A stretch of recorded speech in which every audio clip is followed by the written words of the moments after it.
வணக்கம். போற இடமெல்லாம் அடிவாங்கும் அதிமுகவின் வேட்பாளர்கள் அதிர்ச்சியில். எடப்பாடி பழனிசாமி வருகின்ற சட்டசபை தேர்தல் நடைபெறுவதற்கு இன்னும் ஒரு சில நாட்களே இருக்கக்கூடிய நிலையில் அதிமுகவின் வேட்பாளர்களை ஆதரித்து அதிமுகவின் கூட்டணி கட்சிகளும் ஒவ்வேறு தொகுதிகளிலும் பிரச்சாரங்களை மேற்கொண்டு வருகின்றனர்.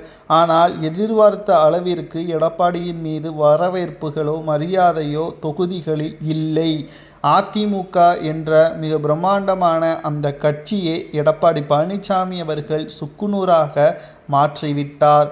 அதிமுகவை பொறுத்தளவிற்கு வெற்றி வாய்ப்பு கடந்த தேர்தலை விட இந்த தேர்தலில் மிக மிக குறைவு.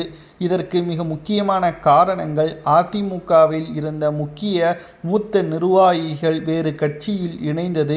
சசிகலா அவர்கள் புதிய கட்சியை தொடங்கி ராமதாஸ் ஐயா அவர்களுடன் கூட்டணி வைத்து தென் மாவட்டங்கள் முழுவதும் தனக்கு ஆதரவான நபர்களை முன்னாள் அமைச்சர்களை களத்தில் வேட்பாளராக அறிவித்தது. ஓட்டுக்கள் மிகவும் கணிசமான முறையில் குறையும். அது மட்டுமல்ல, எஸ்ஐஆர் படிவத்தின் மூலம் பல தொகுதிகளில் வேட்பாளர்களுக்கு ஒட்டுமொத்தமான வாக்கு வங்கிகளை குறைக்கும் விதமாக தவறான வாக்காளர்கள் பட்டியல் நீக்கப்பட்டிருப்பதும் இது ஒரு நல்ல செய்தியாக தேர்தல் ஆணையத்திற்கு இருந்தாலும் அதிமுகவை பொறுத்தளவிற்கு கடந்த தேர்தலை விட இந்த தேர்தல் நிச்சயம் மிக பெரிய ஒரு இக்கட்டான சூழலில் அமையும். அது மட்டுமல்ல, ஒவ்வொரு தொகுதிகளிலும் எடப்பாடியின் வேட்பாளர்கள் களத்திற்கு செல்லும் பொழுது எங்களது சமூகத்தினரை இழிவாக பேசிய எடப்பாடி ஊருக்குள் வரக்கூடாது என்றும் அவரது வேட்பாளர் பிரச்சாரத்திற்கு வரக்கூடாது என்றும் மோதலில் ஈடுபட்டுள்ளனர். இதனால் பரபரப்பும் ஏற்பட்டுள்ளது. ஒரு சில தொகுதிகளில் போலீஸ் பாதுகாப்புடனே பிரச்சாரம் செய்யக்கூடிய ஒரு சூழலும் உருவாகியுள்ளது. ஊருக்குள் வராதீங்க என்று வேட்பாளர்களை மக்கள் கேட்கக்கூடிய நிலைமைக்கு எடப்பாடி வைத்துவிட்டார். ஒரு காலத்தில் ஜெயலலிதா அவர்கள் இருக்கும் பொழுது வேட்பாளர்கள் ஒவ்வொரு கிராமங்களுக்கும் சென்று வாக்குகளை சேகரிக்கக்கூடிய நிலைமையும் இருந்தது.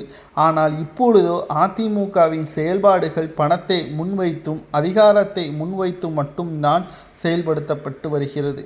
இனி ஒவ்வொரு இடங்களிலும் நிச்சயம் அதிமுக தோல்வியை தழுவும் என்று பல மூத்த நிர்வாகிகள் அதிமுகவிலிருந்து விலகியவர்கள் பதிவுகளை இணையதளத்தில் செய்து வருகிறார்கள். பொறுத்திருந்து பார்க்கலாம். வேட்பாளர்கள் ஒட்டுமொத்தமாக விரட்டப்படுவதும் தேர்தலில் அதிமுகவின் வேட்பாளர்களை புறக்கணிப்பதும் இந்த தேர்தலில் பல இடங்களில் தொகுதிகளில் டெபாசிட்டை இழக்கும் என்ற கருத்து கணிப்பு பொய்யாக மாறுகிறதா அல்லது எடப்பாடி முதல்வராக பொறுப்பேற்பதற்கு வாய்ப்புகள் அதிகமாக இருக்கிறதா என்பதை மக்களாகிய உங்களது கருத்துக்களை கமெண்டில்